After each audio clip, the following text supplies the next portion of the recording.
but don't be so consumed by what you're seeing that you become afraid, that you don't want to go out. Or you become numb. That's a good point, Nate said, or you become numb to it, like you just don't care.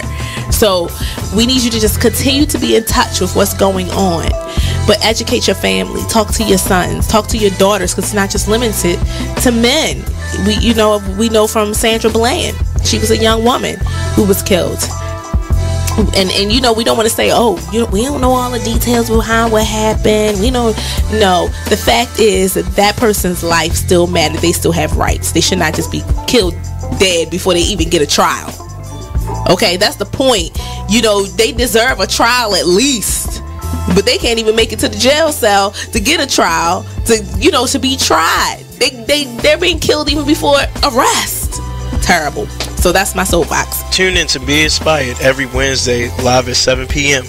right here on BeExposedRadio.com. You are listening to BeExposedRadio.com.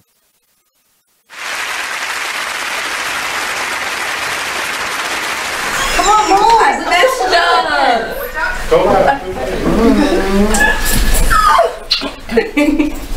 You're on. Oh. Well, we're getting settled, but what was I doing? Oh yeah, sorry. So, welcome to this week's Hump Day Discourse. It is my 1-year anniversary. Yay! Happy anniversary! I made it a year, and what a year it was. Yes, I am looking at this haircut, and I am just astonished. Yeah, it's gone. The hair is gone. I was so excited. Are these mine? Yeah, those are yours. Thank you. Here. I'm gonna introduce everybody to everybody, but I just wanted to say thank you so much for coming. So you don't know them. So this is my friend Nicole. Hi, Nicole. This is McLean's couch. That's right.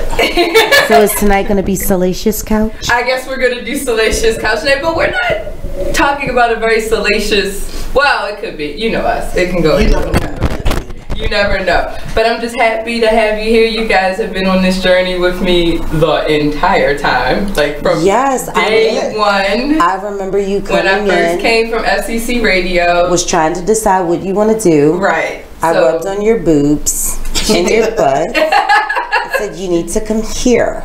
Right. So. Their credentials. So so that's these are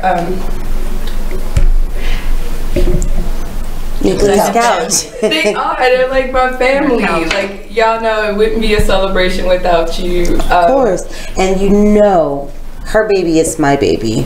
Yeah, she's completely stolen Bud. Yes. Now, mind you, this is Bud's best friend. Like, if you ask him who his best friend is, like this, no. He will say Nicole. No matter near or far. This is Bud's best friend because she can play Guitar Hero. So she has, beat out everybody else in the friendship realm. But you're still considered another mom, so you're holding them pretty high there. Yeah. So. Yeah, that's my baby. Yeah. He gives the world's best hugs. He does give good hugs. It's like speaks to your soul. And he's just, and the funny thing about it is he's always so genuine with it. Mm-hmm. He don't just give you like the old pat. He's gonna be a player because he's like, yeah. He makes you feel good about yourself. Yeah, he does. He boosts your self-esteem with those hugs. You want to tell him everything on your mind while you empty your wallet? Yeah, I haven't gotten that far yet. I'm immune to the cuteness. Just stay away from GameStop and you'll be good. Oh no, I'm immune to the cuteness. I have a Juicy. That's true. And a Nakaya. And a Harley. And a... I don't want to talk about it. Children. Children will be what we talk about at some point tonight. But I did want to mention a few things that happened over the year that was a little strange. Well, there was Salacious Couch. So those were always fun shows. So Salacious Couch was when we would combine our two shows and like give someone therapy. It was a wild couch. It was a wild couch. Typically it was relationship, sex therapy, some sort of that kind of therapy, but yeah, and it would go any kind of way. Whips and chains have come out in the past. We've had some crazy shows. Like partial nudity. Yeah, definitely a lot of partial nudity. A lot of erotic moments that were like just this far away from being like, you know, intro porn. Well, you do have a bell. Years ago. Yeah, you do have a bell here, and this table's big enough, so you know we could. Yeah. The night is young. The night is young. So anyway, I did want to say thank you to the three of you for definitely, one, being on time, but two, for joining me, because I am excited. Like, you guys are card carrying holders of the conclave. That's always fun. Some of the things that happen at conclave will stay at conclave. The conclave. I need to have another conclave soon. Some people don't need to watch movies. That's all I gotta say. Right, because if you come to the conclave, like, one, you'll learn how to do it yourself, but two, it'll be a lot of fun. It's a lot of fun. Depending. As long as nobody wants someone to blow coke in their asshole. Right. So, did you see the movie? What was the movie she said it was from? Wolves on Wall Street. Wolf of Wall Street. Did you see that movie? With Leonardo DiCaprio? Yeah. So we have a coworker here who at a conclave, we were talking about foreplay? Yeah, I think it was foreplay. I think it was about foreplay. Anyway, we were talking about foreplay, I think. And we were talking about like kind of extreme foreplay, so we were just really just going in, and we were mostly talking about oral sex. Mm-hmm. And she said, well, I want somebody to blow coke up my ass and then have anal sex with me. And I almost passed out. Now mind you, I'm on stage, right? I'm leading this conversation because Conclave is interactive. It's a large conversation. And I literally, we all looked at each other like, yeah. Did she just say like how I'm looking now? Yeah. The whole room. The whole room though. I mean, it had to be like, that was a big conclave, so it had to be like 30 people, 40 people in the room. And you know, for an intimate conversation, that's a lot of people. Like everybody just stopped what they were doing. Like cups stopped. Like the whole world screeched to a halt. It was like, what did you say? What? It was definitely that. I do want to send a shout out to a few people. You know, I gotta send a shout out to the boss. You know, Shanika Miller, who holds it down for us. I gotta send a shout out to her. When I catch Shanika, I'ma drag her. Okay. I love you, boo. Shanika, I don't know if you're listening, but don't meet up with Co-Ed Bliss until you gonna get after dragged. you're off of maternity leave. Make sure you got your strength back. Or my best Rachel. I don't care if she had a baby. What that got to do with her face? It's like, Shanika, I love you. I'm sorry. No, I'm really scared. Right, because you never know. Because she might have actually. She might jump out of a bush. Shanika, you want to take me? Well, she knows where you are for the next couple days. As long as that live is on. That right. She's safe. She knows where you are. She knows where to find you. She on the 7th floor. How you gonna rat me out on the low? Look, I ratted you out, and this place ratted you out. Media technology, everything's ratted out. Just one little speck. That's funny. I'm not ready. Y'all are funny. But yeah, we just been through some things. You know, a lot of growth, a lot of education. I feel like I'm sitting in a room with like some of the most educated people I know, you know? Yeah, but we just finished homework before we came. Oh, so y'all doing summer courses? Or y'all just... Our courses all year round. All year round, y'all we get like 3-week break. Yes, get that doctorate. Oh, I'm in an associate's program. Oh. So, Like I said, yeah, get that doctorate. No, you're not buying it? You're not buying it? Huh? You're not buying it? No. Oh. Come on now. We have intelligent, and elegant conversations is all one. Intelligent conversations about a lot of things. But you know what? What's that? I'm really getting sick of the accomplishments that I do. Wow. Because it does not a lot for me to be me. People have expectations when you have degrees or when you have a job title. And I'm the type of individual, I live by no man's expectation. I move to the beat of my own drum. So now I can't be me and do me because people see those letters and all that stuff behind my name and want to say, oh, how could you be so educated but act like this? And I say, because that's who you are. How could you be so cute but act so stupid? It is difficult. But, you know, I mean, people will sometimes treat you or hold you to a higher standard, you know, because you decided to go to school 3 more years than most. Well, 6 more years than most, you know. 6, 7, 8. 7, 8 years, depending on how far you want to, you know, think about it. Like, yeah. At least, I mean, if we count undergrad in as well, like, you know, we went to school, or you will have gone, and we would have gone to school, what? A billion years? 10 years longer than most. You know? Because when you, as a black person, they say, when you hit your bachelor's, you're among the elite.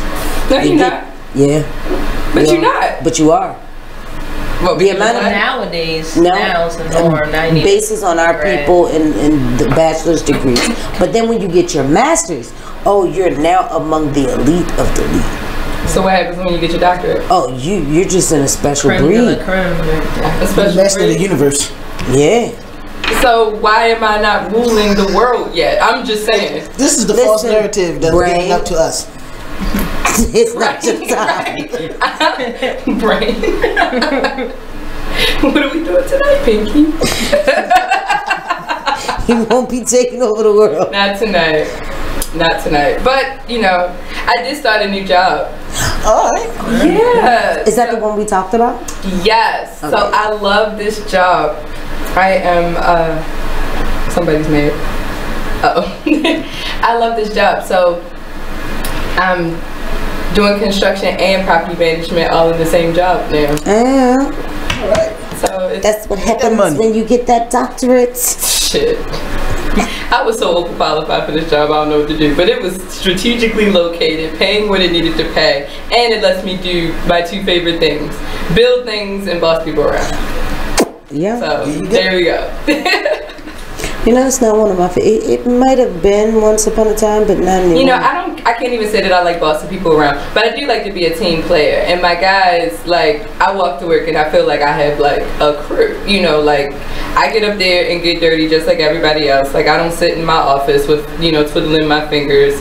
You know, I take pictures from the roof like, yeah, I'm fixing this. You know, like, because I'm not just book smart. Like, you know, I've an arm's length of certifications to go along with it, you know, so those things definitely, you know, play in your favor when you have to be better, because you have to be better in my field than everybody else. I like to lay low. Yeah, that's my philosophy. I try. Slide out and go watch the game in the middle of the day. I should have been an engineer. You know, exactly. I wish I had the brain to be an engineer. I have the brain. But instead we devised a plan, Pinky, to take over the world in psychology. Together. As a team. And you are. I wanted to be a team player. And you are a team player. Instead I got stuck with this. It's not stuck, it's a gift. It's a gift. You call it a gift? I call it bullshit. It's like, I'm just kidding. I love what I do. I I was like, "You're so full of crap, salty as hell." So full of crap. I'm looking at her like, I do. Right. You know what? We need to take a break. We'll be right back with Salacious Couch. Yeah. After these messages, we'll be right back. Boom. I can't do it.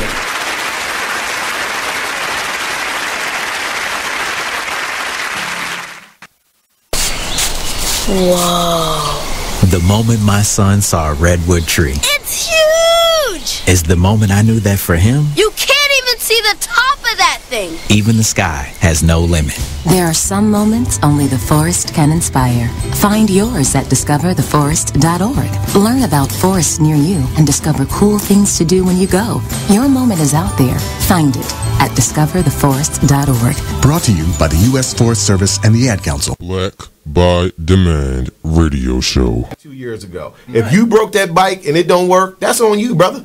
I suggest you get that toolkit out back and then start working with it, right? Yeah. So my son's looking at me like, wow. And I broke down to him how we had got fixing flat tires down to a science. Mm-hmm. You understand what I mean? Sticking the tube in the water. Right? Talk to me, brother. You understand what I'm saying?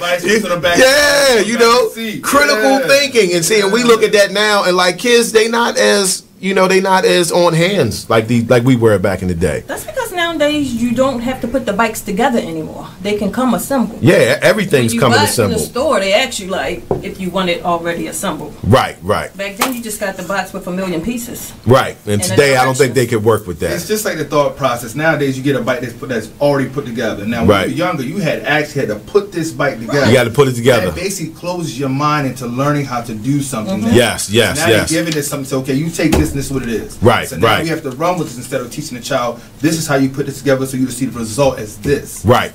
Critical thinking. I like that. So look, not to cut you off, Miss Denise, but let's go to our first commercial break, and then we're going to come back and finish talking about critical thinking. We're rewarding you for something you already do, listening to us. It's Radio Loyalty, and it's an easy way for you to get free stuff. All you do is sign up. Go ahead and click the banner now. You'll earn points as you listen. Points you can trade in for great products and services in the Radio Loyalty store. You can earn even more points when you share your favorite station with friends on Facebook and Twitter. Radio Loyalty. It's free to sign up, so click the banner to join now. Join the Just a Bit Outside crew every Monday, 8 to 10 p.m. on BeExposedRadio.com. You want to start off? I think I'll get it out of the way on a who's not. Okay, do it. The Orioles. Right. They got swept by the Royals. They lost 4 in a row, and the last 5 games have all been decided by 1 run. Mm-hmm. The game before, or the last game that they lost before the Royals was the Nationals, and it was Weeders, of course, won with a home run. Hit the home run. Right. They were going into that National series. It seemed like they were doing so well, and they just crapped out. They got that game postponed, so who knows when they're going to replay that or play that game. Mm-hmm. That's my first not for the night. Okay. Okay, I'm going to go ahead and weigh in on my who's not, and I'm going to talk about the San Diego Padres. The Padres. That's okay. You just took my answer. They're in last place in the NL West. They've lost 8 of their last 10. Their run differential is a negative 65, which is just horrible. So when you have let me just talk about run differential a little bit. It's kind of like the how much you're winning or losing your games by, pretty much. Yeah. Okay. It's like the margin of victory, kind of. Right. So when you're in a negative number, that means that then your average game you're losing by a whole lot. Right. I mean, a number like negative 65, this early into the season is pretty rough. That's horrible. The pitching numbers pretty much support this stat right here. I mean, the team ERA is 4.70, which is 26th in the league.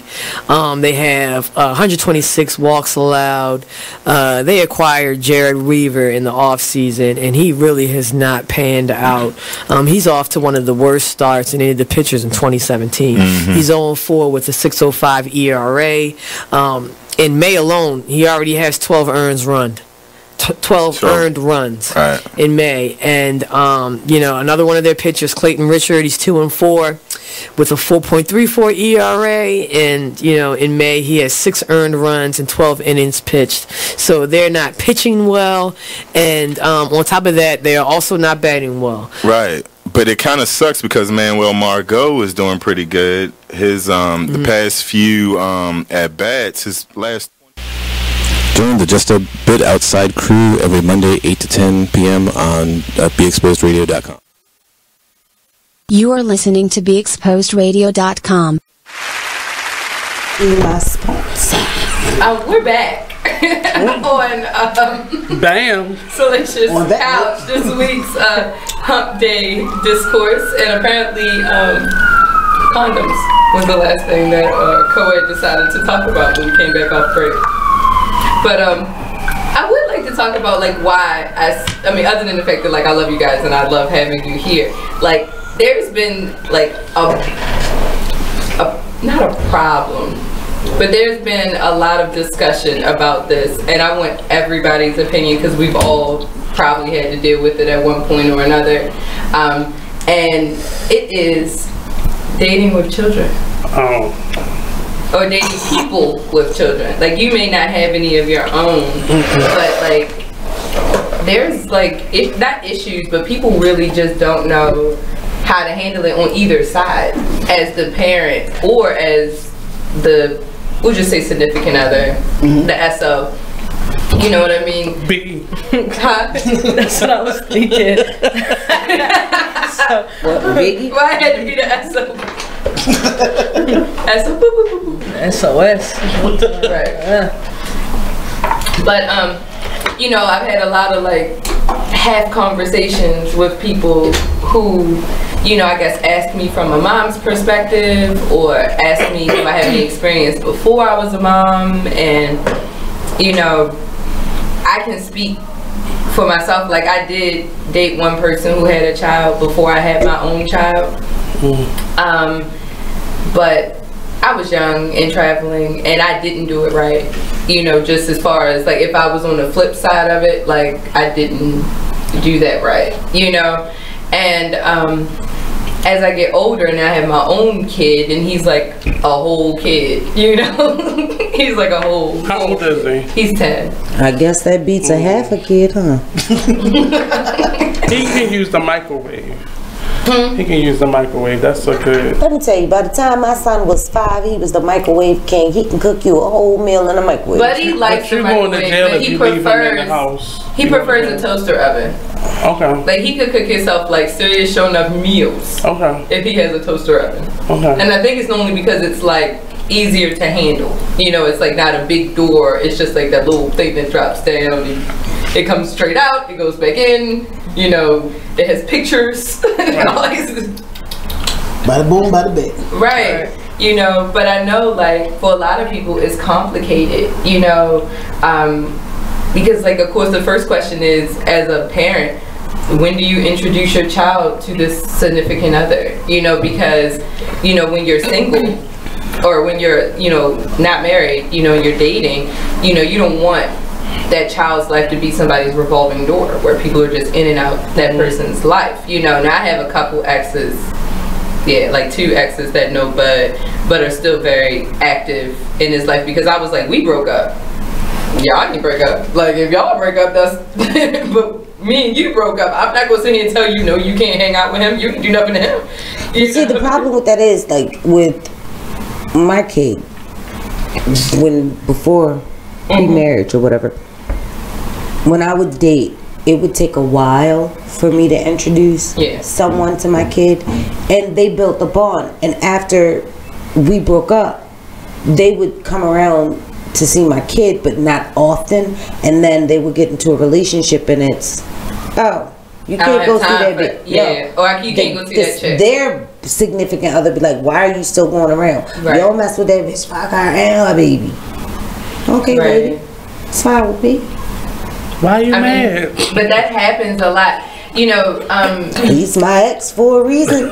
Right. You know, like, you know, I and just because, like, you and that person didn't work out, even if it was like relatively evil, like I would have to say like a person would have to do some like really screwed up horrible shit for me to say, you know, no, you can't call them when you can't see them and they had a relationship, you know, like you'd have to do some shit that's like to me morally wrong and to the point where I wouldn't want you around my child, you know, not just I don't want to be with you, because that's just not enough to me, like, you know what I mean? I don't feel like that's enough of a reason to cut a person out of both our lives. And yeah, like sometimes it takes a while, and then sometimes it just doesn't, because then there's this other side of it where it's like you're a package deal, like you need to know, like, not if it's an amicable split. If it's an amicable split, it can be like, oh, okay, well, yeah, take the kid. Well, fine, whatever.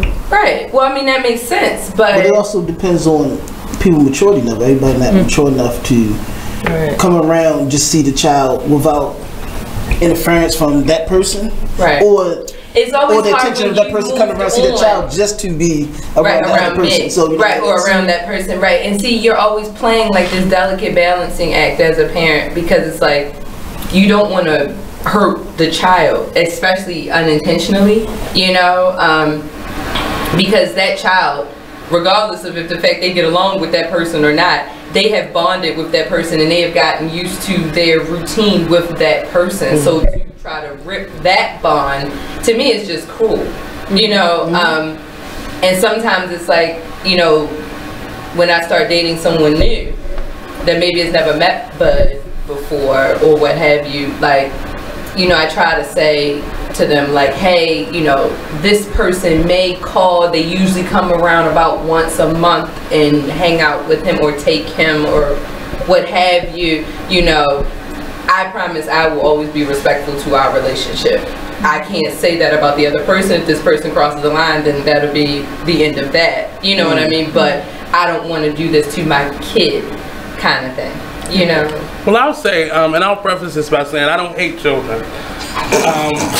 You know, when a person starts the sentence by saying, "I don't hate children," and I've probably shot myself in the foot in relationships like this, but I don't want to meet your child. And I'll go back to my mother dating after my dad died. Like, I ruined a lot of relationships for her because I don't like you, so therefore you're not going to be around much longer. And that was my game that I would play. And maybe this was I was playing with my mother's love life, but that's how she knew it wasn't going to work. I was difficult. But for me now as an adult, I don't want to meet the child because it's going to take one like little sharp look. And then you like, oh, I can't have this man around my child. I'm not going to bring him back around. And I don't want that to happen. So I would rather meet like years into a relationship. Years. Wait a minute. Did he say years? Yeah. Plural. Yeah. Oh, see, I'm like the opposite. I think like if you meet a person and you click, you kind of have that time where maybe you have like 2 or 3 dates. But I think this should come to a point where, you know, it should be maybe a familiar setting, and you might be introduced to the child, like you can go like Dave and Buster, so you can kind of get a feel for how that person interacts with their child. Like if they don't have control of their child and you're a very disciplinarian, you know it's going to be a problem. It's going to change the whole entire dynamic.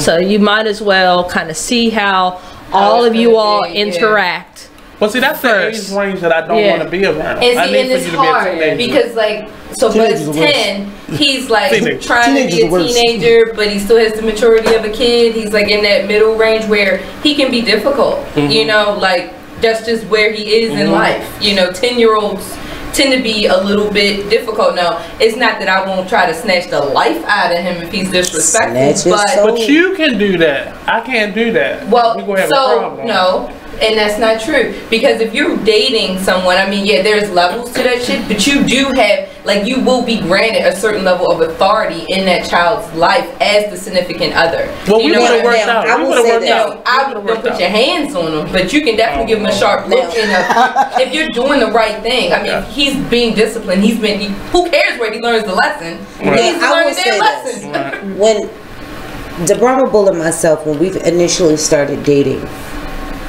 within the first month, I let him meet my kid when we started dating, because we had a friendship prior to where he didn't meet her.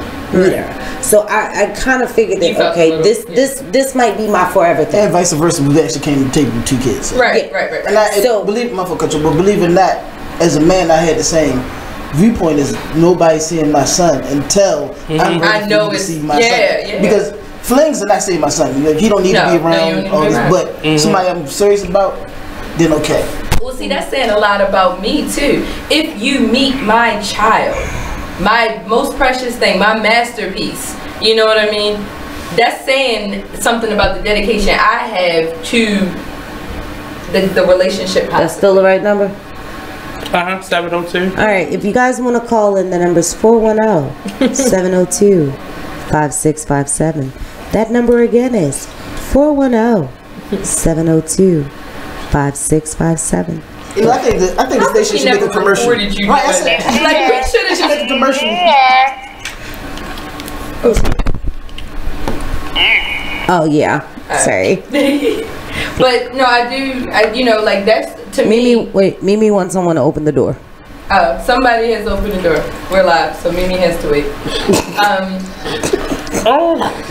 But I love Mimi, but I mean, she's a host just like the rest of us. She knows how we go. You know, like she knows. I don't know, but like with him, I let him meet my kid because I wanted to see how she was going to take to him. Because I'm sorry, when it comes to my offspring, my child is she'll be 23 this year.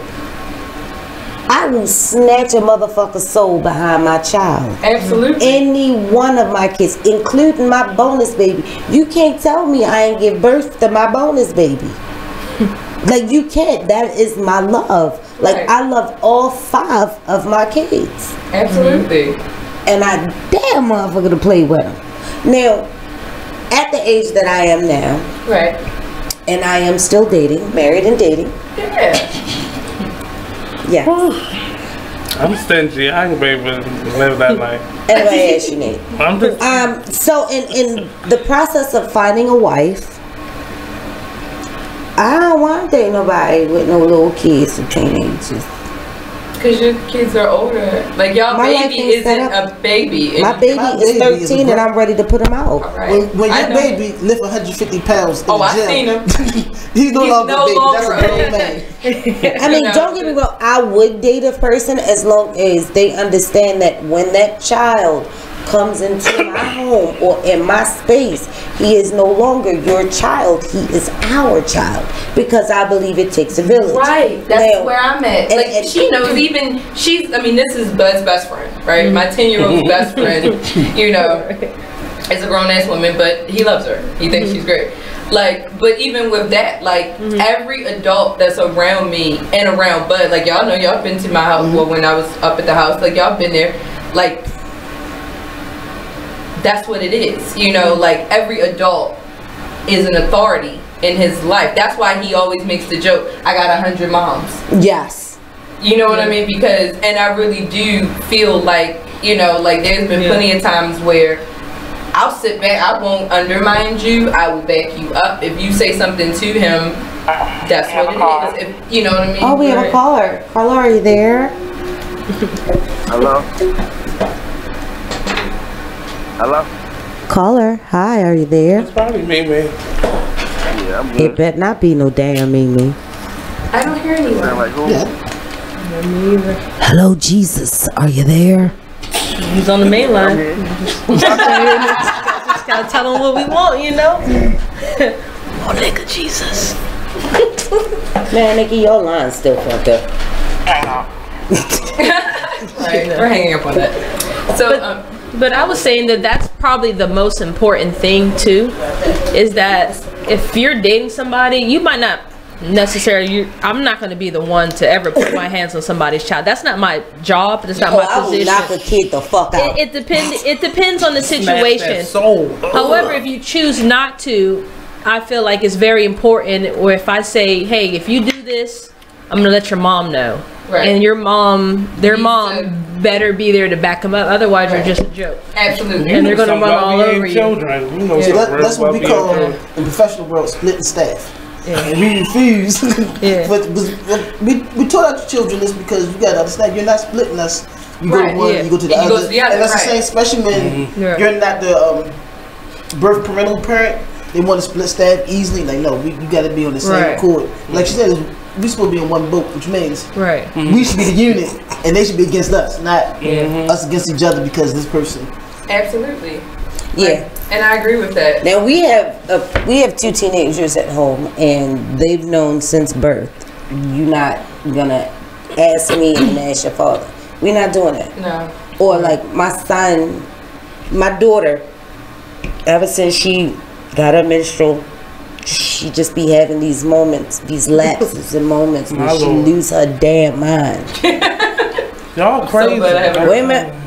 So I grew up in a house. her father will say something to her, and she'll snap at him, and I'm like, have you lost your mind? Are you talking to my man? No, I was talking to that. No, motherfucker, that is my man. I will beat you up in here over my man. Ma, that's my dad. No, nigga, that is my man. That is my husband. Right. You will not disrespect him. So they like, my son be like, what? But that's our dad. Play with me if you want to. I brought you in this world, and I will take you. Nope, I will abort you. My kids be like, no, Ma, that's murder. No, it's abortion. I still have a choice. It's about perception. I still have a choice. Yes. I told Buddy the other night. Buddy came and was waking me up like, and I told him, he was like, Mommy, it's dark. And I think there's something in my room right now. This nigga will act like a grown ass man during the day, but at nighttime he's dead, right? Alright, so I walked in that room and I said, you see anything in this damn room? He said, no. I said, look, I'm gonna say this to you and I'm gonna say this to you one time. The only thing in this house you need to be afraid of is me. And I walked back out that room, I slammed at Joseph, I was like, I better not see you before the sun comes up. That's a whole nother thing too. Yeah. If somebody, some people, they know they be trying to block. I think they cop blockers, boy. Kids be coming in that room 41 times. I'm telling you. I just saw that on Facebook. Somebody. Kids be trying to block. Yeah. They I've have on there 41 times. Since I was really young. Let me tell you, my 15. You got how many kids and they succeed? Let me tell you. I'm just messing. My 15-year-old Nakaya, do you know what we named her when she was little? What? Princess Blackfoot of the He Who Cock Block tribe. Ooh ha ha. Baby cock block every bow. Shoot, we couldn't even get close. And she was squeezing up the middle. The door would be closed and locked. And soon as we touched the kids, baby, open the door. It's me, Kaya. I said, if you don't get your damn offspring. I mean, I didn't play that sensitive role. I would do something before she could even go out on a date. Like I would mess up the whole.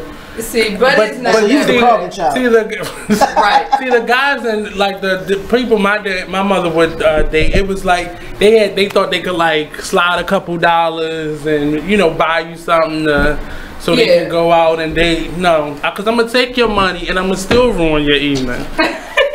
And that's why I don't want to meet anybody's child right now, because I already know what that could be. You already know how you were. Right. You're going to get caught. Because it's mostly, you. It's not the child. It's not the significant other. Right, that's you. I mean, and I get it. I mean, it's sad because there's probably people out there that, because I know I've been discriminated against for being a mom. You know what I mean? Like, it's been plenty of people who didn't want to date me or decided not to date me. I actually had a nigga break up with me. Well, that's probably because I had a child. That's probably because they met somebody that was making it hard.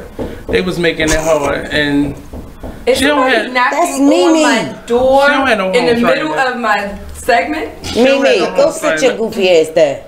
Oh, you ain't Oh my God! She wasn't the one. She block it at his house. Yeah. But it wasn't nobody. I don't think it was about you being a mom, but some mom out there made it hard.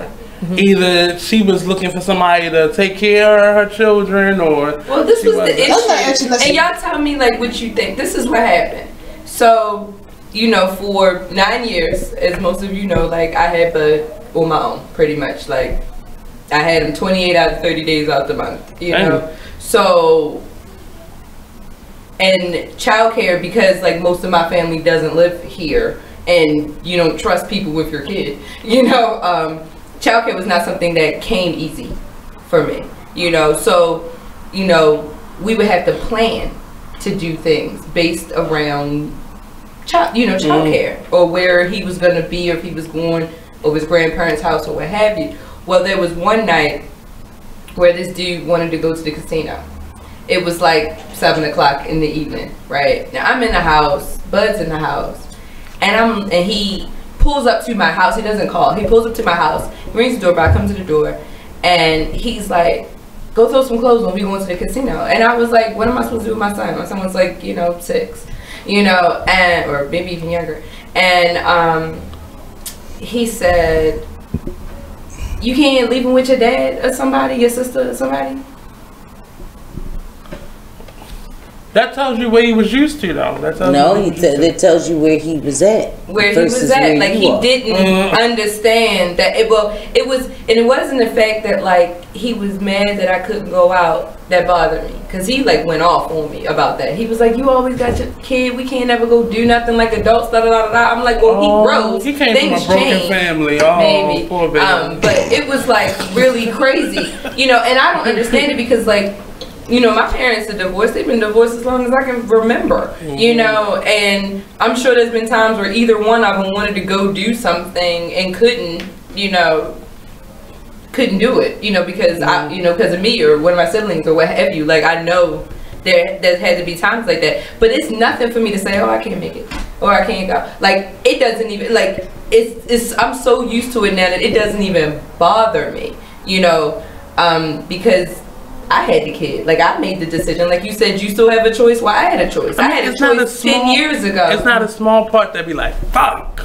Like, just a little honest part of you be like, man. Chips away at her. So much. There's nothing left. But honestly, being married and dating, having smaller kids is shit, because one of us is always left behind. Like, when we did have a girlfriend, all 3 of us couldn't go to New York. Because somebody had to stay left behind. With the children. He drew the short straw because it was gay pride. So me and my so you and your girl went to gay pride and you stayed home. The straight husband with the children. So that's a benefit. That's the benefit of a poly relationship. That is the benefit of a poly relationship. That's the only one I can see, though. But on the downside, and splitting the mortgage or the rent. That's 3 ways versus 2. Yeah. But there's no 3 ways. Everything comes out of one account. All the bills, all the money goes into one account. One pot, and it all comes out of one pot. Dang, baby, do that. But I say that's, for me, it was the biggest thing too, because I'm dating somebody who has a kid, and it's like, now if you're really going to take it seriously, now I find myself like looking for stuff to do that involves everybody now, which is nice. Like, and for the parent of said child, because we are kind of like a package deal. Like, they're not. It really is. When you make plans that include the unit, like all 3 of us, or getting cool points for that. Like, fuck 10, like you get like 100 points for that. Like, no, for real, because it does mean a lot because like you said, he asked me, "Is there any points where you be like shit?" No, but when people make it so that you can go do something and can not only enjoy the person you're with, but also enjoy your kid, like that's a big fucking deal. Now, that's happened to me before. I got a birthday treat. We went to an amusement park, and they brought their child. Now, that's not selfish, but this is my day. I don't have no children. So why I gotta stand in the kiddie lines? Why we gotta go-karting and shit? That's not what I came here for. I thought I was getting drunk and riding roller coasters. And your child is not tall enough to do either. You know what? I'm the person with no child. I agree with him on that. Yes, that's true. Certain things. If it's like his birthday or something like that, but if you consciously like, hey, and bring it up, like, let's do this. And it should be talked about first. Like, hey, do you mind? Because I think we talking about is, I said before, our maturity level and where we at. When you in your 20s, You just want to go to the club. You want to hang out. You don't really want to deal with that person that got that extra baggage if they can't take care of that. But you know, and that person ain't like, man, I can't keep on going out with you if you. We gotta go to fucking Fridays and shit every day.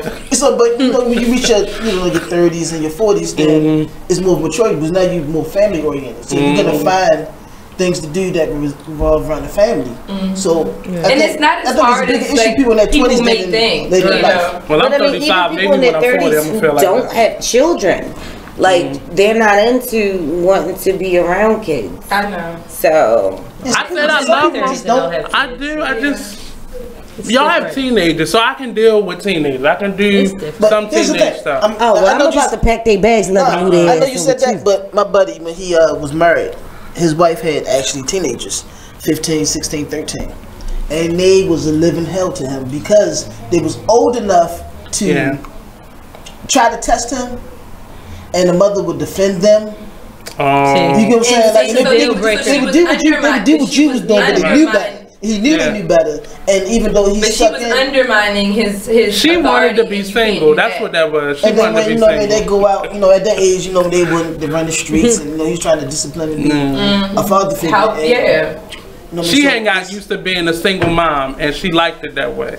So that's how I look at those situations. You want to be single, okay? And as soon as they walk away, guess what she gonna be singing?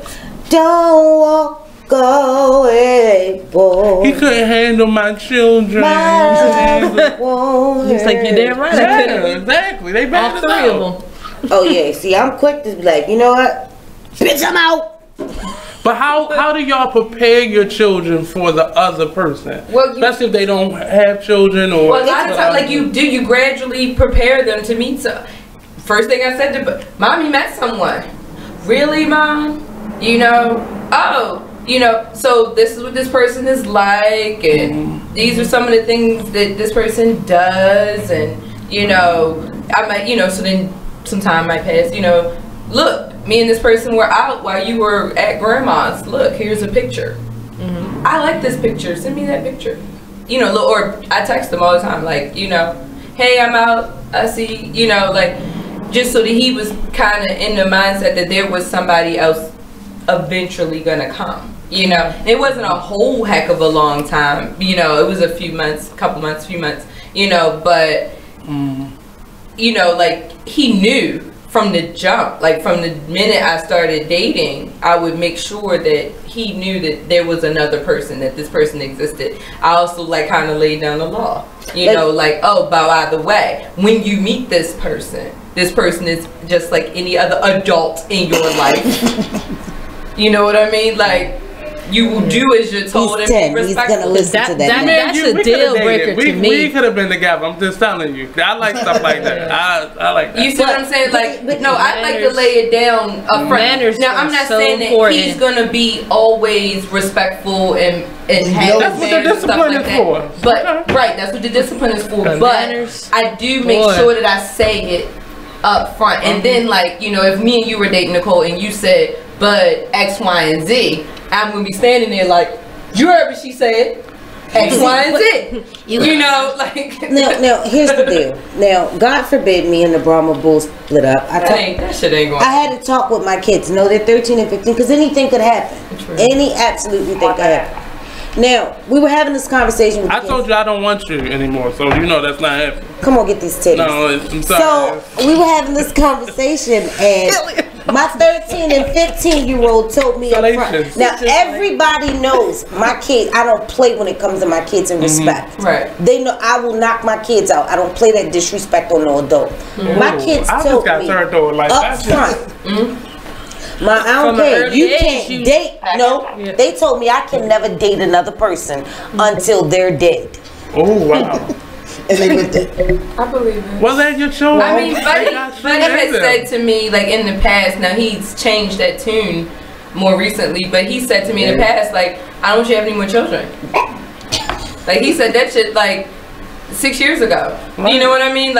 When I was I would still consider myself very young, and in my could have still probably died. I'm probably not going to do it now, but You know what I mean? 6 years ago, things were very different, you know. But he was very adamant about, now I think it was because his father had more children and it bothered him on that side. So he was like, Mom, you can't do that to me, you know, kind of thing. And I get it, you know, he was feeling not as important. The, you know, people's attention was stretched, you know, this and that, you know. But as other people came into his life, you got, like, you know what I mean, like, he started feeling more whole, you know, and whoever I date has to understand that, you know, he gets a lot of love from a lot of different directions, you know, and then we gotta go to break. Oh, sorry, we have to go to break. I'll finish this story when we get back. Gotta pay these bills. I'm interested in, okay, so you're in a relationship with the person and we may be living together or in a serious relationship, and I'm cool with you having a child. I just don't want to be active in their life. Like, I don't want to be the person that's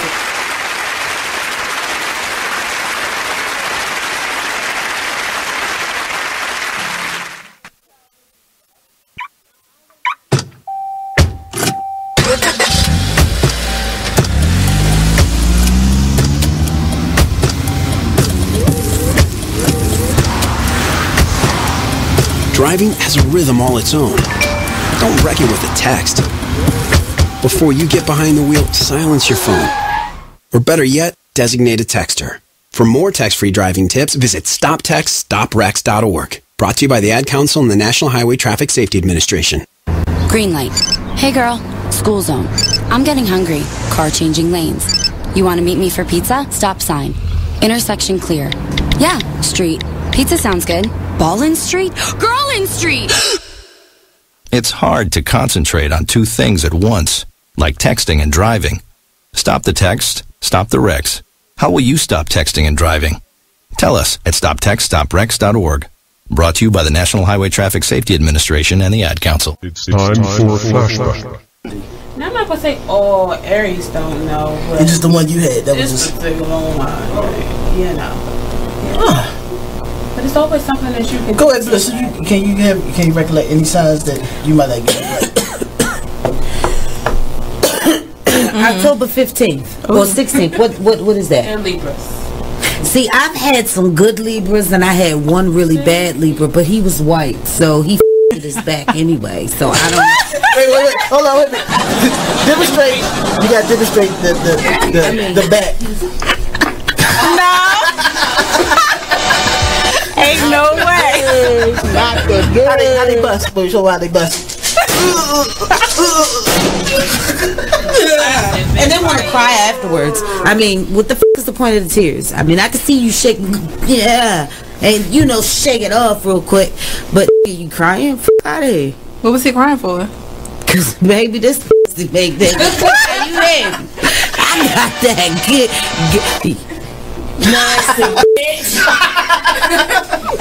The shade. Oh shit. McLean's Couch every Tuesday at 9 p.m. Only on BeExposedRadio.com. So, Jacqueline. Yes, Mom? I wanted to talk to you about something and... Oh, wait. Hold on. I just got a text. Oh, there's another one. Wow. Busy me. So, anyway... Oh, wait, Mom. I just got a message. My friends keep commenting on my comment. Oh, there's another one. So many comments on my comment. Oh, I can't wait to watch TV tonight. Playoffs! Hey guys, check out my new video game. Pew, pew. Wait. Mom, what? What? Hold What'd you say? Wait a second, what? This weekend, unplug. Take your family to the forest. There's nothing in the world like experiencing nature firsthand. Trees, paths, bluebirds, streams.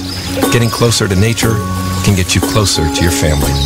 To find the forest nearest you, go to discovertheforest.org. Brought to you by the U.S. Forest Service and the Ad Council.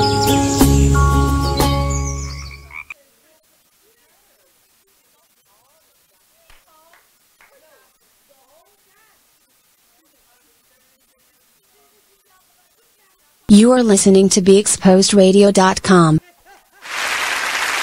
That's my point. Like, that's when they I hate that shit. Don't assume. Are we back? Alright, wait, we're back. We're back. So let's bring this up so that the listeners can hear what we just been screaming about. And let her go first. The question is, you take someone out on a date And as the date is ending, it was a great day. Right. But as the date ending, she turns and asks you, "Well, can you stop at McDonald's or Wendy's and get my kids something?" So I have to ask this question. So did she like lean over and give some head on the way to McDonald's or Wendy's? Wow. You know what I'm saying? Like any kind of it's just a question. Big Mac sauce. Absolutely not. What happened was, I hope you're not tricking for a Happy Meal. they went on a date. She just said, wait, she just said it was a great date. It was a great day. Chick-fil-A. We went out. I bought dinner. Let's say dinner was like $150. Well, you better have packed the we went doggy to Fogo de bag. Chão. You better put something in the doggy bag. And then we leave there. What's on no ES cargo? As I'm dropping you off, you ask, "Can I buy your kids something to eat?" Angle baby. No wait. So let me back up because maybe I don't have this all together. The person I'm out on a date with has asked, "Can they buy my kids something to eat?" Or I've asked the person I'm on a date with. Me and you are on a date. Okay, we're out on a date. We went to Fogo de Chão. We went to Fogo de Chão. We're in the car. You're driving. I'm driving. The passenger seat. I'm not giving you head. We're riding down the street. You said you look at me and paid for said everything. She didn't say nothing about a hand job. Can you stop and get my child something to eat? No. I'm gonna go to the drive-thru. But I do think that's a little bit over. I will ask somebody perhaps to stop so that I can grab him something if I'm on the way. Or I've even asked the person, and I have asked the person that I'm dating before, on your way home, can you grab something small, some milk. You know how bad it is with milk. Something like that. That's dating. Not on the first date, or not even like off of a date, but just like on some first date. Now here's my question to anybody. Bitch, why is your kid up this late? Shouldn't that little motherfucker have eaten and gone to sleep? What kind of house are you running? Right. Yeah. That's gonna be my first question. See, she thinking about longevity. I understand. See, I'm there with you. My second question, my response is gonna be, bitch, hell no. And I ain't never gonna see your ass again for having the audacity to ask me something like that to feed your kids. So that's opening up a window that's probably busted wide. But I'm sorry, me being the person I am, I more than likely would stop. Buy the kids something to eat because this ignorant motherfucker ain't feed their kids. Only because as a child I probably would stop, but that would be your last. And I would be like this. Yeah, this is not. I don't want you to get comfortable. Why you out with a expensive day eating? Your child home. And you ain't put none of that to the side. You ain't put like, let me just get some fries at least. I'm gonna order some fries. You paying for it? So I'm gonna order extra fries, a burger or something, and put that in. Extra ice. No. Oh no, you ain't ordering no extra ice. She said. I mean, but you don't know it's extra. But I take a bite, put it in the doggy bag. I went on a date with this girl, right? Hold that thought. We're gonna talk about that date soon as we get back because we have to go on commercial break. We'll be right back with Salacious Slider. Don't forget that story. Just a Bit Outside radio show. There is one glaring stat that I read about while watching the games over the weekend. New York Yankees went 22 straight innings with at least one strikeout. Really? That's a major league record for the postseason. Wow. Yeah. That's an interesting statistic. It is, and then when you think about it, it's like, okay, that, to me, that's like a big reason why, they're losing right now. Hi, I'm LeVar Burton, and I'm proud to be a book person. How do I choose a book? Sometimes it's the cover, sometimes it's the title. I guess I'm pretty visual. If a book's really impressing me and the writing is really good, I will peek and see what the last paragraph is. Because the endings of books should rock you. I am a book person, and if you're a book person too, read to a child and spark a lifetime of ambition. Join me at bookpeopleunite.org because reading is fundamental. A public service announcement brought to you by Reading is Fundamental, Library of Congress, and the Ad Council. Join the club that gives you stuff. Hey, thanks! Radio Loyalty. Here's how it works. Just click on the Radio Loyalty banner right now and sign up. Then you keep on listening like you already do. But now you earn points. Those points add up, and you can trade them in for stuff in the Radio Loyalty store. Earn more points by sharing your station with friends on Facebook and Twitter, answering surveys, and by using the apps in the New Players App Store. Pretty simple, right? Radio Loyalty. Click that banner to join now. You are listening to BeExposedRadio.com. She got a friend. Has 5 We're kids. back. Well, we're back. So, wait, where were we at? Oh, the story. What are we doing? Close the door. Close the door. She's so parental. Exposed radio, y'all. She is crazy. Hey, Keish, you see your girl? She consistent. Our resident Mimi. So you were dating this girl. That's all you can say. I went on a date with this girl, right? and she was like, you know, you in the 20s, so she was like, she made it. I'm going to Red Lobster for my birthday. Oh. So we went. I was like, all right then. So I took her to Red Lobster. Mind you, I'm in college. She in college, but she had kid. She was older than me. She was like 25, and I was like 20. She had a kid. So we went out. And she got food and stuff before we about to leave. You think, you know, gonna order dessert? This nigga ordered a whole fucking meal for her child. And when that waiter gets there, you itemize that bill. What's this? She said, oh, it's for my child, you know, because he got to eat too. I said, oh, okay. Did you know her child existed? Yeah, I knew he existed. Oh, okay. I'm just curious. But he was dead to me then. He didn't exist no more. I thought we were May he going rest in different peace. sections, but she's starting to be on my side now. No, when it comes to stuff, I'm real big because I know that the majority of where people break up at, and it could be their own child or finances and how you raise children. Yeah, how you raise children. And But if it's the I'm the mom and you're the dad and you Right. don't get along, then somebody from the outside in, like, I work hard just like you work It's hard. the dating someone with children with me. It's the feeling of an obligation, and I don't want to be obligated. Because what if this doesn't work, and then that child has gotten used to me doing certain things for them, and then what are you gonna do once this is over? It must be important. It's not important. Hold on. Y'all want to find out Time if it's out. important? Let me explain something to you. If it's about Bud, it is important. All right. Let's find I'm out. gonna answer the phone. All right. Yes, dear. What? The annual purge has commenced. Okay. I'll talk to you when I get off. Bye, bud. See, that's Bye, bud. right there. That's what I mean. That's what I speak of. That's what I'm speaking of. Hey, the purge is for kids are 12 hours. Now you Yeah. come home and on the 11th hour, hey, look, you better watch the back. This ain't my week. Let me tell you, children He are purged all he narcissistic. went to I'm till gonna go see Sunday. that. That was a good- And that's a then good with Sunday, he right bring it back really back in. When I go get his butt on Sunday.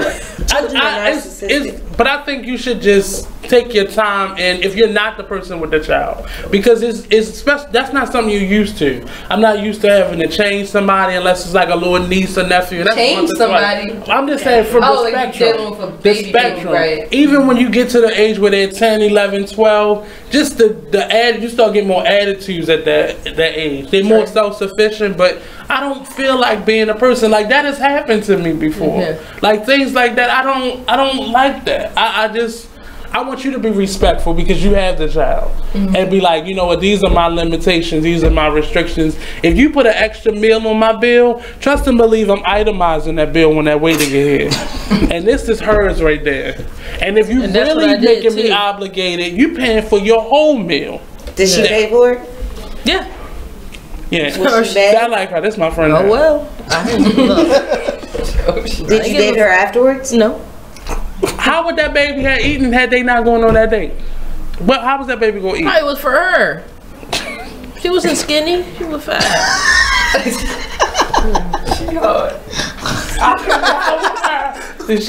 She's going over. I really try to hold. My thing about it is I don't mind. I do not mind. I make a decent enough amount of money, but don't force my hand when it comes to stuff like that. Like, if I'm going to pay for something and we're going out, and see, that's the thing. I'll let you know. Ask you, like up front, like, I'll hey, let you know. I know we're going out. This before we even go to where we're going, because you may decide to go to and a then different looking at me when the bill place. come. Like, I'm looking at you too. Like, we both surprised. Like, we have to pay rock, paper, scissors, try to figure out who the fuck gonna pay for this, because it ain't gonna be me. If you ask me out, you can. That's just my rule. So let's say, mama, I ask cousin. you out, right? Yeah. Like, and you're the one with the child. Let's say I ask you out. What I would hope would happen if you wanted to buy your child a meal. What I would hope to happen is when I, either before or by the time we hook up to go on this date, you say, hey, I did want to pick up something for the kid while we were out. We can either get it from where we're going or somewhere else. You know, like put it out there in the universe ahead of time. So I can feel nobody wants choice to be like, so you have the choice. I'm gonna pay for this. I got right. You. See, that's I'm comfortable with that. I'm comfortable with that. Well, see, I've been at this for 10 years. I've been divorced for 8. Don't let's not just go out and we just going out as friends, right? Now I will say this: I don't like when we were in our dating phase. I actually, if I asked him like, "Hey, you want to go out?" I went into my own pocket and paid. Absolutely. For 2 reasons. A, I needed him to know and understand if there's something out there, I can buy it my goddamn self. Amen. Amen. And where's the bell? Ring that bell. Ring that. And B, he needs to know and understand that as a man, it's okay for you to be treated as well. Absolutely. I need for you to make sure that you understand that you're special and important. And believe it or not, that's one of the things that stuck with me. I might didn't understand that lesson at the time. It was, I was not used to because things make more sense as time goes on. Oh, she cool. You know what I mean? I was like, okay, she's cool. I didn't think about all that till later in life. Like the deeper end of it, because it means a lot. It does a partnership. You know, you used to being a man, you got to go in your pack. Oh, I got this. You sure? I got this. Okay, you know what I mean? It was. Yeah. I used to tell my homegirls that I would tell my homegirls that, like, don't think you got a cash cow in front of you, because as soon as that person gives them something, then it becomes, can you pay my cell phone bill? Can you? No, you're asking a lot. And I'm saying that's why they're not calling you back. It's funny. Like I'm still not comfortable, like totally comfortable with somebody just doing, like financially, like carrying me. You know, for so long I've always been the breadwinner, you know, in my home, that I don't think I could really handle. Like I couldn't do that though. Like if I ever was put in a situation where I needed to bring Bud a meal, like of course I would give like ample notice as much as possible. Or I would just say, like, I know we were supposed to go to this place that may cost X amount of dollars, but you know, I'm short this week. I need to buy homie some food on the way in. You know, can we maybe scale it back a little bit so that so we can grab him something too, or you want to take it with us, kind of thing. You know what I mean? But I try to give as many options as possible, because like I said, I've been a mom. Like I'm used to the rejection at this point, you know, or having to say, well, you know what, I just can't go because I gotta stay home and cook him something. Let me tell you something. That ain't rejection, nigga. They did you a favor. You dodged the bullet. Yeah. You better go home, kiss Bud, and say thank you, Bud, because you know you dodged the bullet. Right. Think about how much they threw a temper tantrum because you a grown ass child. You know what? I ain't got time for your childish shit. I think the other thing that's hard is that when people who don't have children, and you can tell me if I'm wrong or right, but this is just from, I am an outsider on this. I don't know what it feels like to date someone with children and not have one of my own. Not very well. At least I can't remember. Well, they didn't tell me. I've had that happen. Actually, I was dating a woman who had 4 children, and how you had 4 children? She lived with her mother, so she would just walk out the house anytime she felt like it, which I didn't agree with. You know how I am about, like, I just don't agree with that. Like, he's my responsibility. I'm not gonna leave him with my parents every 5 minutes, and my mother lives 700 miles away, so that wasn't even an option. You know, I feel strongly about taking care of as much as you can. Try to do as much for yourself as possible. I mean, you're gonna need help because you can't raise one kid by yourself. I drop my kids on every chance I get. Everybody has had a helping hand. I'm glad you brought that up. And we was talking about this off air. So, what would be your limit of how many children a person can have before you be like, I can't? One half. One half of a child. One, and they gotta be like 23. Now that I'm a parent, honestly, I'm probably a little bit more flexible with that. Did you hear what he said? He said 1 and they gotta be 23. I'm being honest about the life that I lead. When I get up in the morning, I don't gotta be like, oh shit, I gotta get them. So that nigga gonna be living in the basement, Nate. I'm just saying, I want to be able to get up and just go to New York for the day if that's where. But I don't want you to be like, oh, I gotta see if my significant other can watch them. And there are those moments. Like spontaneous is out the window when you have a minor child, like a smaller child. Like when they get to be 13, 14, 15 years old, like it tends to be a little less because you can you know, you can do a day maybe or something, like Bud can do, you know, some hours, you know what I mean, like, but like, you know, the older they get, the more flexibility you give your time. But when you have a younger child, spontaneous is just out of the question. Right. And that part of it, you asked me, do I sometimes feel it? That part of it I do feel, and not because I like regret having my kid or feel bad that, you know, I can't go. It's not really that, as much as I just sometimes, you know, miss the spontaneity of a life, you know, and it's harder when your significant other is putting, like, making these suggestions, like, without thinking to themselves, oh, she probably can't do this. Let me put it to her a different way, because she might be able to. But I've tried the relationships like that, and then you got to get used to, I only can be with this person every other weekend, or if something comes up, I can't because this parent can't make it this time, so they gotta. And then you like, okay, I'm gonna wait, and then that every other weekend should get old real quick because they got to spend that weekend with the child, and then this day off weekend. Like during the week. At work. Yeah, and that's up in the air, because then they gotta go get the child, pick the child up from school, or take the child here, or volunteer there. Like, I can only be but so patient. But see, and that's where we differ, because I would be imposing, like, oh, you got your kid this weekend? Why don't we go to Dave and Buster? Right. The back to what we said about age, because as you get older, you know, and we above certain numbers. Yeah, we all are above certain numbers. And first of all, I'm the baby in the room. You are the baby in the room. If we looking for another wife, I can't be with somebody that got a little child. You know what? Because you're past that. Mean and surly. So what? I got a goddaughter that's about 2, 3. 3. And that's enough. Wait, nope. And he has a godchild on the way. I got kids in 20s, which means they're older than their own kids, children. so I should not be having nobody. Right, well, you got to start all over again. He is starting all over because his best friend is having a baby. His best friend. That means that's not an obligation. No, it's an obligation. No, it's an obligation, and I'm gonna tell you why. Because she already said she forewarned him or us. Like, I got bullied into my position. It wasn't offered, and then I accepted. I got threatened. Okay. And it kind of made me nervous because, you know, pregnant women are volatile. Yes, they are. And she's tiny, but she's vicious. She's like a damn chihuahua.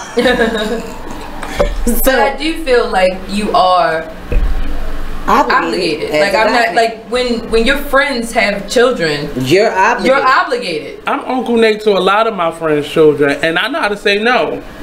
Well, guess Where's what? the dad? Aunt Marnie ain't got no choice, because Nakaya is coming for him. Okay.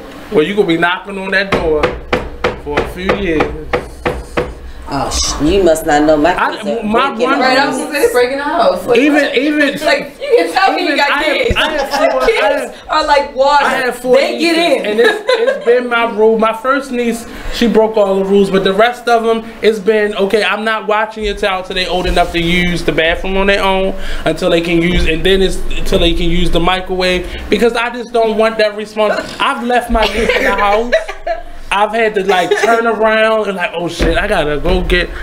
I'm not going nowhere. And I understand what that is. You walked out the house without the child. Yeah, because I don't have a child. That's not my You personal. forgot the kid was in the house. So my attitude towards children is based on me thinking I'm a single person without children. But when you're in a relationship, you're no longer a single person. You'd be thinking about your significant other. I'm an in a relationship person without a child. That's he don't need to be around people that got small children. He need to be that person that leave the child in the car, forgot the child's in the car. And I always wonder how somebody forget this. I can't ever imagine. Yeah, because I couldn't ever imagine leaving a child in the car. I got to the corner, had to do a whole U-turn, back around, put the clothes on, put them in a car, and was like... Wait, the child was not even dressed? Like, you got completely dressed and walked out the house without I let my sister stay with me when she first had her first child. Oh, okay. So it was more so like, when she couldn't do things or she had to be to work earlier, I was like, okay, I can do this. I'm an artist. I make my own schedule. Right. I can do this. And it just got to the point where I just couldn't. You couldn't do that. After she had her second child, I was like, you got to find your own place. It's not... Well, that's asking a lot too. Yeah. Like, because when you're starting to add multiple children into the mix, you know, like, you know, I really do believe it needs to be a joint decision. You know what I mean? Like, with her having children while she was still living with you, I'm not throwing any shots at your sister, but I think it was selfish. You know, because I said this. This is not old lady in the shoe. Fuck yeah! I helped her fight. I gave her that first and last month. It's over.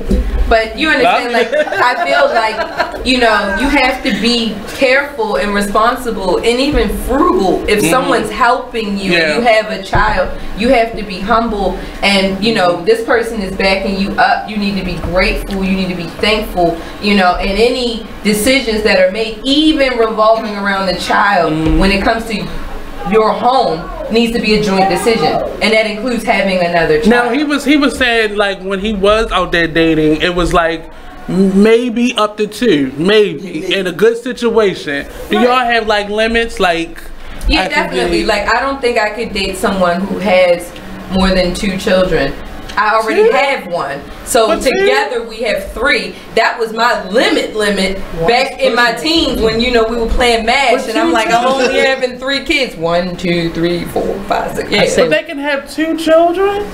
1 is pushing it for me. Right, thank you. That's, you already. But 1, I don't have children, and then 2, if it's a same-sex relationship, you got to explain to me how you got 5 kids. Oh, I agree with that. Okay, because they were not always a lesbian.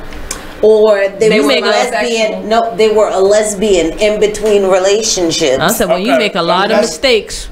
Man, right, because that's something I don't understand either. Or you got 5 kids, bitch, you hard-headed.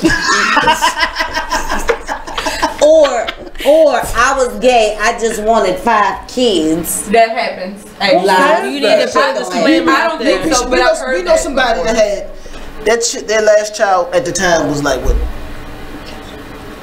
Who does this on purpose? They have children? Anyway, struggling like people have children on purpose. They said they was always gay their whole life. Okay. But they wasn't gay their whole life. They just happened to. So their vagina wasn't gay. Maybe the rest of their body was, but their vagina wasn't. Not them titties either. Or that mouth. Well, that just went along with it. You just was playing. Yeah, you just like, let's all enjoy this right now. That's a whole different story. That's just people that's not accepting their true sexuality. People don't want to be bisexual. People think they got choose. People think they got to be straight or they got to be gay. They don't realize it's harder to be bisexual than it is to be gay.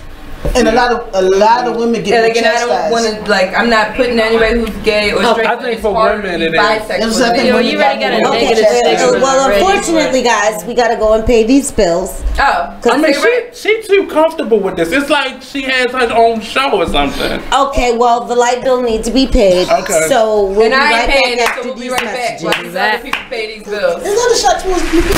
I'm just saying.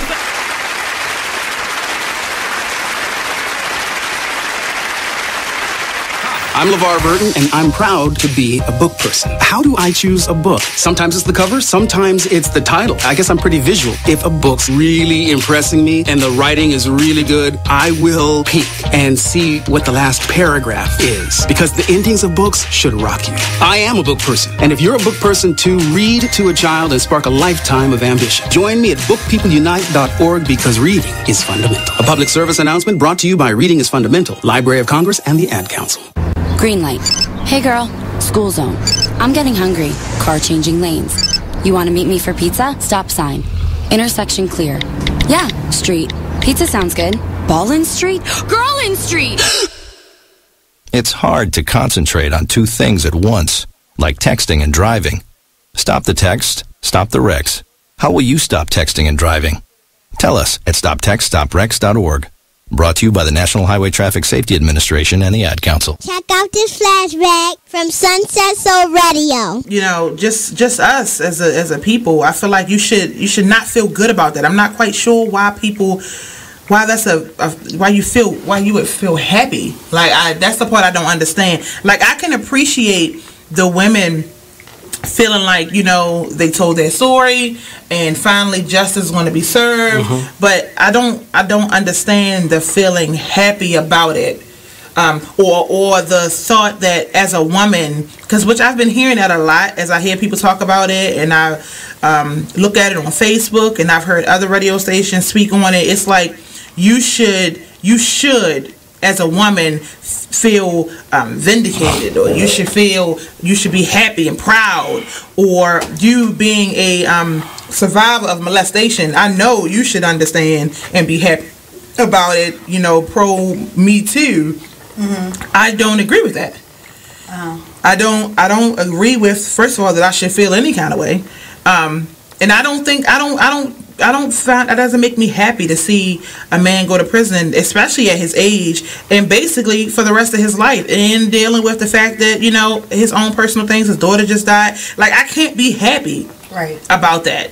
Even if I feel justice is served, I can't be happy about it. I would just say nothing. I would just feel like, okay, we won, justice is served, and that it will be the end of in my opinion, my emotion. But the thing that bothered me is today, he had, after the sentencing, after the verdict, he had an outburst.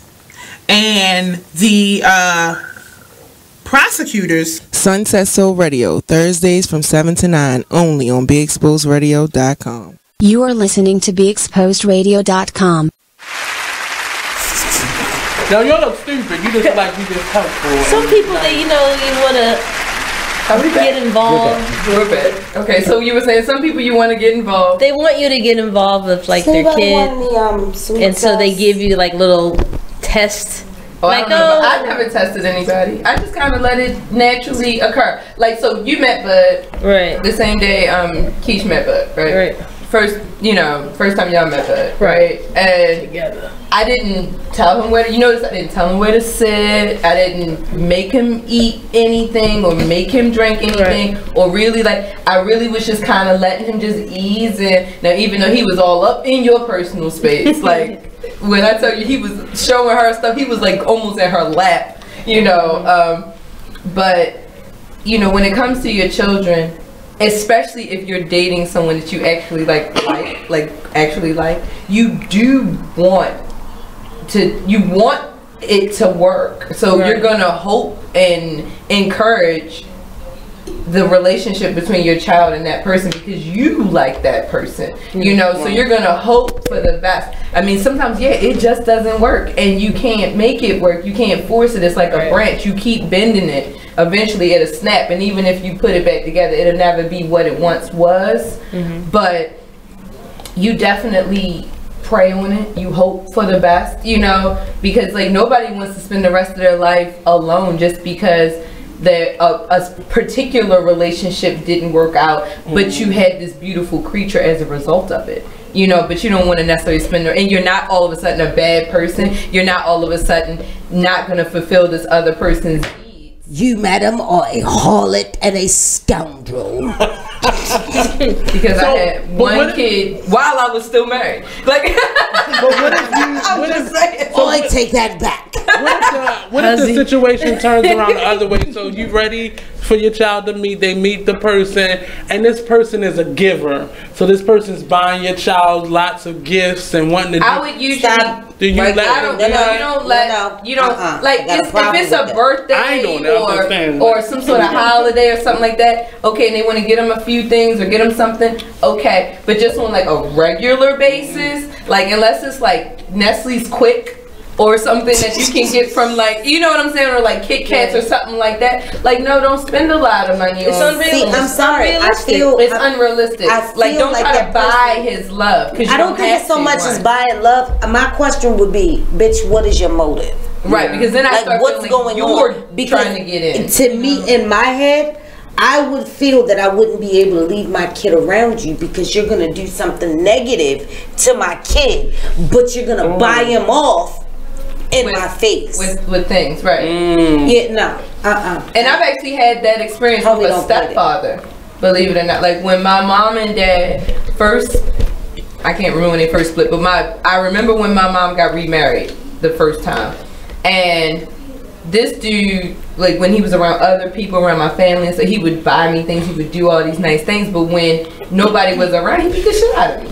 Oh no! Right. He gotta die. Oh, my father took care of that. Yeah, he gotta but like you said, like my mom didn't pick up on the cues because that would make me feel kind of. Oh, I'm picking up on him. Was it just out of the blue though? Does he like, touch you? Just out of the blue? I don't. Yeah, because you don't. That wouldn't be my first instinct. It would be more so he's trying to impress the mom too much. That's where my mind. But I'm a psych major, so that's gonna be my first instinct, and an abused kid myself. Right. So my first instinct is gonna be like, what's your angle? Like, what are you bringing? Like, if you come very natural into the relationship, hope for the best kind of thing, we all gonna put in a little effort. I even talked to Bud. Hey, Bud, I really like this person. There is nothing wrong with saying to your child, I like this person. Do me a solid. I've been taking care of you. Shit, I brought you into this damn world. Like, do me a solid. And just give it a chance. Yeah. Give the relationship a chance. If I didn't like the person, because if I didn't like them, I don't like them. Yeah. If my kid is gonna like them, then that's fine. Yeah. But children can sense things that most people and we can always be blind to ourselves. Children know. And my kid when we met, like the dude that I told you broke up with me because of him. Buddy and him didn't get along, and it was weird because we're talking Buddy. He gets along with everybody. Yeah. He did not get along with this person, and this person also didn't get along with my dog. So it was kind of like, oh, he was just evil, right? First of all, just because you don't like animals and you're not too keen with children, Satan speaking. I don't want to take care of anything. That's all. I don't want to clean up after anything. Babies and myself. elderly parents. What about cats? You like cats? I don't. But if you're in a relationship with a significant other, right? You wouldn't pick up after that person here and there, or cook for them, or what have you. I'll cook, but if I cook, you're cleaning. It's gotta be tick for tack. Yeah, well, guess what? Balance is balance. I'm not quite that person. The chef does not do dishes. There you go. When I cook, I do clean up. As you go. As I go. I wash clothes. I like to cook, but I don't like doing dishes. No, I come in there. Don't have me start. I don't mind doing stuff that you don't want to do. Yeah, right. Taking out the trash. How did the trash get out before I got it? There has to be a balance. I mean, like, like I have limitations. Like I can't carry certain things. I can't take out the Things. trash. Oh, I took out the trash today. I don't do trash. Was it your trash? Wait. No, you don't understand. That's like a whole milestone for her. You took out the trash. I take out the trash. Shit! Was it your trash? No, it was not her trash. It was not my trash. This is the thing. They don't have a trash can. Okay. So my thing about it is like, oh, you should know when the trash needs to be taken out. I don't mind taking out the trash. My dad had me take out the trash. I don't mind doing that. My thing about it is when the trash is ready to be taken out, people's perceptions are different. You know what I mean? Like, I'll wait till it's almost full because I can lift it up and take it. Now, if you can't lift it up, you're going to take it out halfway. So my thing about it is, if you want the trash taken out, you can always just say, hey, you mind taking the trash out? No problem. But I'm not going to magically just know certain stuff. Do y'all I don't want to. Excuse me, we got to go to break. We have to go to break. Okay. We'll be right back with Salacious. I took the trash out. That is so funny.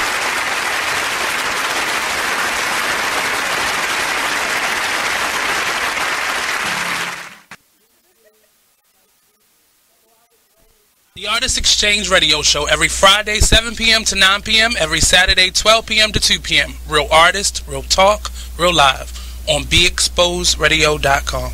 I was meeting with a friend yesterday, and I've gotten to the point where don't ask me a question because the truth is going to come out.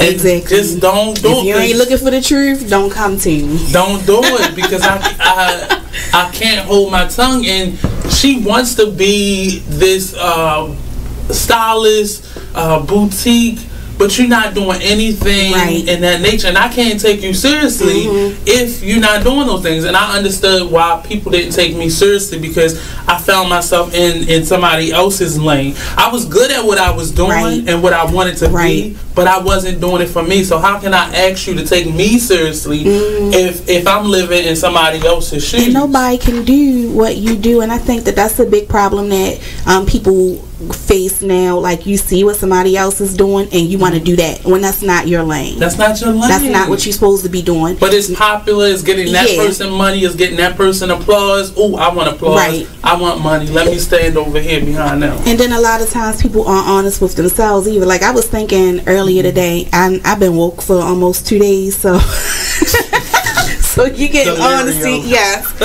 And I was thinking, like, you know, The Artist Exchange Radio Show. You are listening to BeExposedRadio.com. You know, like, and so that's something I would like to talk about. We're back. But that's something I would like to talk about because, like, one of the big forces behind my divorce was my son. And it was because I kind of got put in a place where I had to choose between taking care of my husband and taking care of my kid because he was overstraining the resources. Does that make any sense? He was the child or the husband? The husband was overstraining the resources. And, you know, so, you know, the marriage didn't end well because, you know, you cut purse strings, it's always going to be difficult because, like you said, a lot of breakups happen over finance, right? So it was very difficult, and it was very difficult for me. Like I mourned it like somebody had died, you know, like because I had. It was a great loss. It was a great loss. Like it really, like the relationship had died, and it felt like, you know, a grandparent had died or something. Like I was mourning. So not only was I mourning, I'm trying to be a mom to this child who I now can afford because I'm not paying for his father, but. In the same instance, I was really put in a very difficult situation. I didn't date anybody for years, plural, after me and his father broke up. One, I wanted to make sure he and I were kind of together a little bit. You know, understand? Like, because he had just gone through a great loss, you know, him too. And I had to be aware of that. I couldn't just rush a new person in, like, oh, here's a new mom, dad, whoever I was with at the time, you know what I mean? Like I couldn't do that, you know. So, you know, it took years, and then I dated a few people. I actually was engaged in there, you know, and that was hard, you know, because when she and I broke up, you know, Bud felt that loss the same as I did, you know what I mean? And like watching your child mourn a relationship that he had no real control over. You know, it made me feel bad. It made me feel guilty. It made me feel, you know, and, you know, I'm sitting here trying to figure out, like, how should I feel or how should I handle it better in the future? Because you try to reflect on past relationships so you don't make the same dumbass mistakes going forward. Because we all, I mean, that's the whole point, right? We reflect, we learn, you know, everything has a divine lesson in it, right? So, you know, I'm looking at this relationship that ended with this crazy bitch, right? And I'm sitting here thinking to myself, right? And see, she did something. Crazy bitch then? No, she when we broke up, she was. Okay. And so, like, I couldn't even allow them to have a relationship because she really was going against my morals. Do you know what I mean? Like, I really had an issue with who she was, you know, not what she did as much as who she was, that I couldn't even, you know, continue to foster the relationship. Versus I had other exes that I'm like, sure, come get him when you want to, or come see him, or call him, whatever, you know, I give his phone and call him, you know, like, but with her it was harder, you know, and we were supposed to get married and we didn't, you know, and she was crazy, and you know what I mean, like. I just think it's so beautiful that after 2 failed marriages, you still have that positive outlook on love. Because love is everything. That's what I say. I don't think love. One of these days, I'm gonna fall in love. I mean, and I have to say this as God, like I said, like everything has a blessing, right? So after going through my marriages, like what I did learn though about it is, like, yeah, you should be in love with the person you're married to, but a marriage is really like a working relationship, like a commitment. It's like almost like a partnership, like business partnership. It's almost like an LLC. Yeah, you know what I mean? Like it takes a lot more than just love to make a relationship work. Like you have to actively put in effort to make a relationship work. And yeah, like with me, you know, I weigh a little bit more because I got 51 pounds of, you know, energy that comes along with me as a package deal. So you take my little 130 something and you put his little 50 something, and 180 pounds of us coming at you with these huge personalities, and you know, we can be completely overwhelming, you know, and I get it. You know, like I do, but it's kind of like I'd rather you see that sooner than later. Than, you know what I mean? Like, so you can make an educated decision. Can I handle this hyper ass child and this bipolar ass chick? I don't know if I'm bipolar, but you know, I probably got my shit with me. I know I got my shit with me. You know what I'm saying? Easy. Give him some donuts and sugars. Let him crash. So I have an interesting question, and it was based off my mom. First date that she let me see when I was younger, and we were out. He bought me some shoes. I remember he was trying real hard, and like we was at the store. And you rebelled against that trying real hard. I did, and not even because he wasn't my dad, but it just felt forced. It felt forced, and it didn't feel comfortable. And the lady was like, "Hey, you have a nice son. He's real well behaved." And he was like, "Yeah, this is my son." And I was like, "Son, like." You ain't my father. You said it out loud. I said it out loud, but because sometimes you have to let the child choose. I really do believe you have to let the child choose if they're gonna allow that person to be another parent in their life. So y'all have all you really have to let that happen. Y'all all came into relationships with children. Like, was it a moment when you felt comfortable with that person, not even being called dad or mom, but just assuming that role? Like, once you got physically married, was it a moment where it was like, okay, I can see this person as the dad? Well, probably before you got married, but is it a... I probably wouldn't have gotten married. I wouldn't have gotten married if my daughter didn't like him or my son didn't like him. Yeah, it just wouldn't even have gotten that far. My daughter, at the time, she's my daughter now, but at the time, she called me daddy before we got married. I didn't for them wasn't something like, you better call me. But I didn't believe in that, because I would be damned if my son called somebody to do daddy. Like, that was just right. Because I knew I was actively in my son's life. Right. But I didn't. But also understood that if somebody's coming his mother's life, that he's going to be an active part. Should be an active part. Should be. That's the key. Should be an active part. Like, I've been very I have a lot of scrutiny against the people that my ex-husband date, because they should be an active part of my son's life.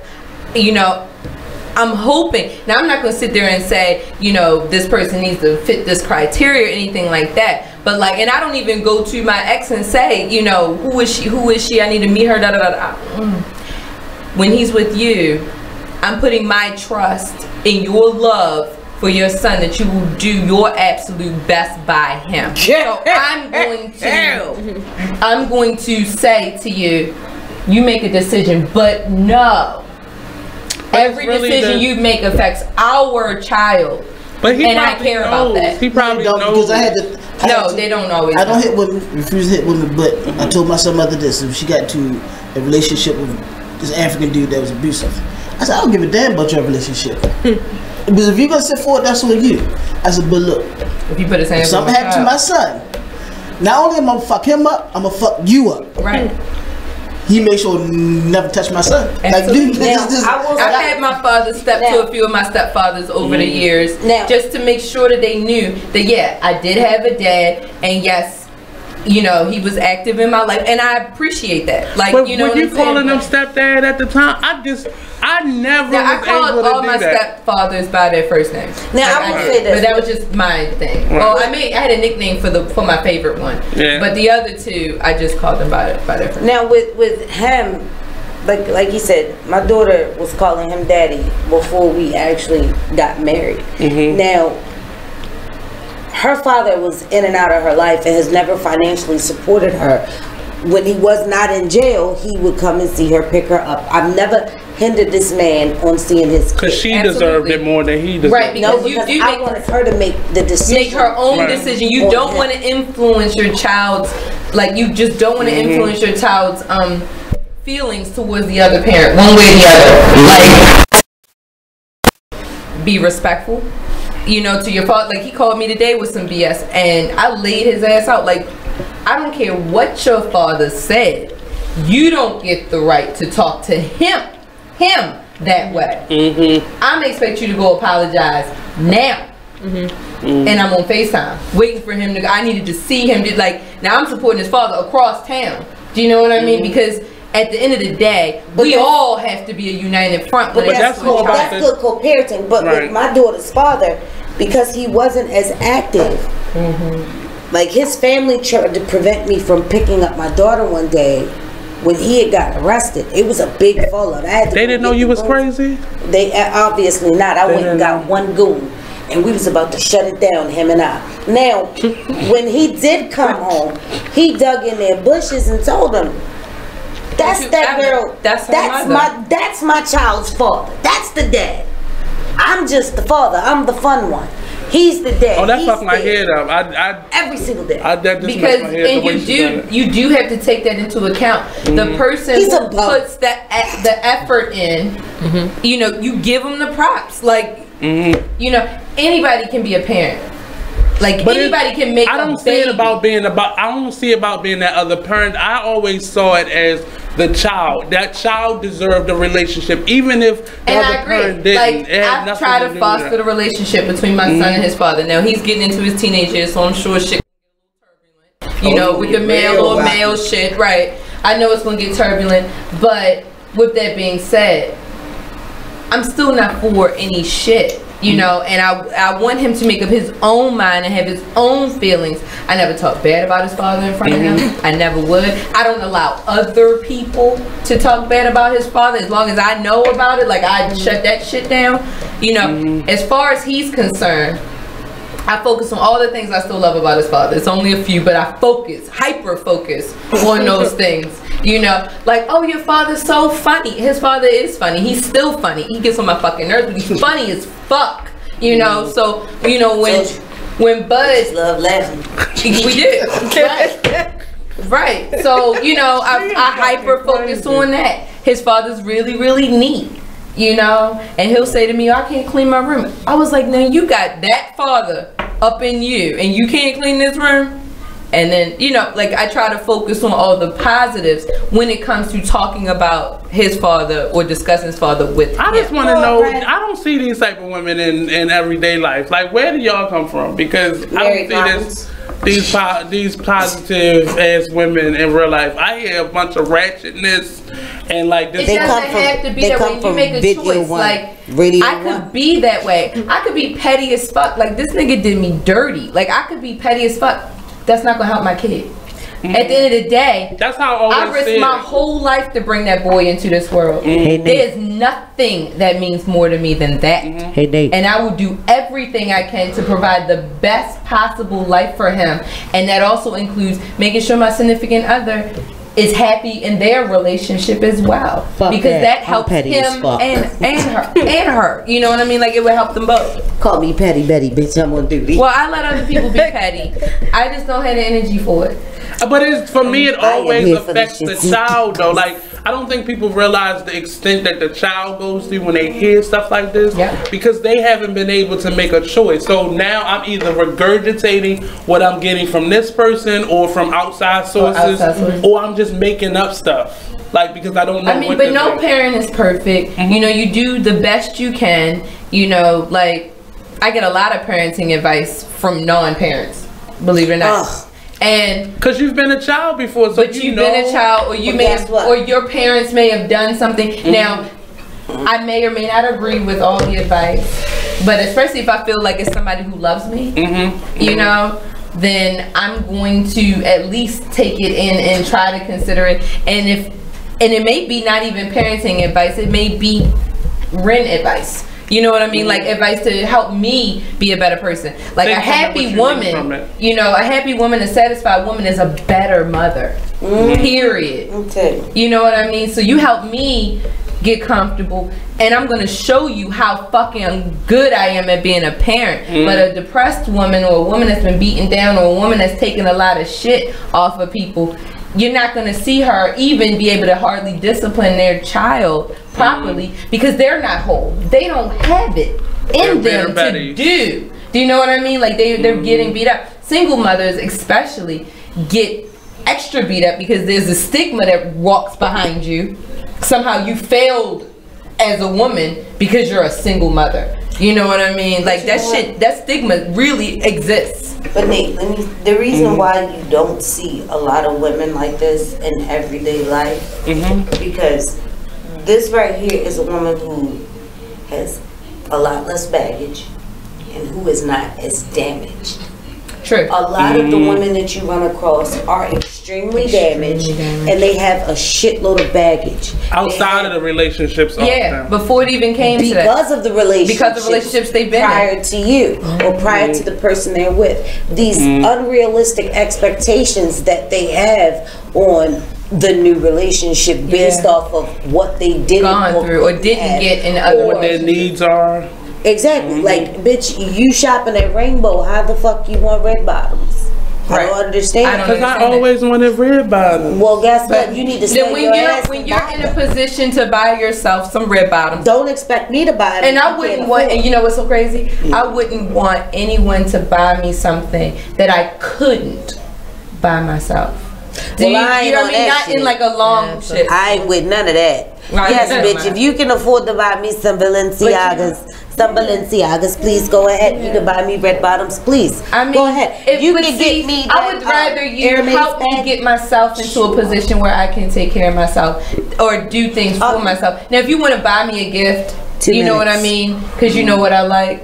Thank you very much. But I'm not expecting that. But some people, when you date them and they have kids, you have to deal with their high expectations. Sometimes it's unrealistic. I agree. And then you have to deal with their expectations or what it is for what they want for their child on top of it. Right. That's a lot of pressure. Neither in which they're meeting themselves. We got 1 minute. I know. I won't comment 100% on that. But some of those things are just kind of like unrealistic, or it's a lot of pressure. It can be a lot of pressure and a lot of weight. They don't realize it's like the moment that you do something, they're already on the defense, and you're like, look, I'm trying to navigate just like how you're trying to navigate. Yeah. We gotta cut each other some breaks, some slack, right? Look, if I don't want to be here, I won't. She got a story. I'm trying to hear this story right here. I look like a massive cow on camera. I got story testimonies about everything.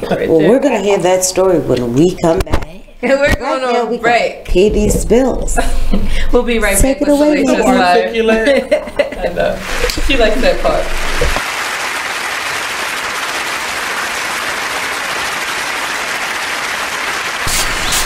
Whoa. The moment my son saw a redwood tree. It's huge! Is the moment I knew that for him, You can't even see the top of that thing. even the sky has no limit. There are some moments only the forest can inspire. Find yours at discovertheforest.org. Learn about forests near you and discover cool things to do when you go. Your moment is out there.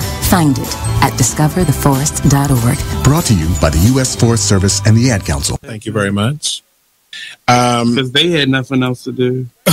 So it was like, imagine that your late husband was actually your father. I can't imagine that because that's disgusting. Very much so. And then I would have to clean my basement because that's where my actual father resides right now. So, okay.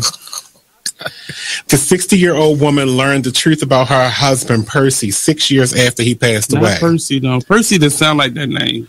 Percy just sounds like a feminine boy. Really? Yeah. But nobody told you don't think at it? no point. Like Percy, look at Percy over there with his purse. His name Percy always switching. And you just keep laughing at him. That's a joke. What do you call it? What's the gay boy's name? Percy. Percy. What are you doing, Percy? I don't even know what to say about this one. And I'm the one that said it. Oh my gosh, we're here every Tuesday at 7 p.m. The conversations can get deep. They can get out of this world. But we do them. BeExposedRadio.com. Talk The Lately. Inspired The Radio Show. Tune in every Wednesday from 7 to 9 p.m. I'll give you an example of mine, and this is real simple, but I know I'm not the only one that this happened to. So I went to Target last night, and I'm shopping. I'm just filling my cart with this and that. Ooh, I like this. Ooh, a little Christmas gift right there. Get to the register. They ringing it all up, and they say, ma'am, your total is blah, blah, blah.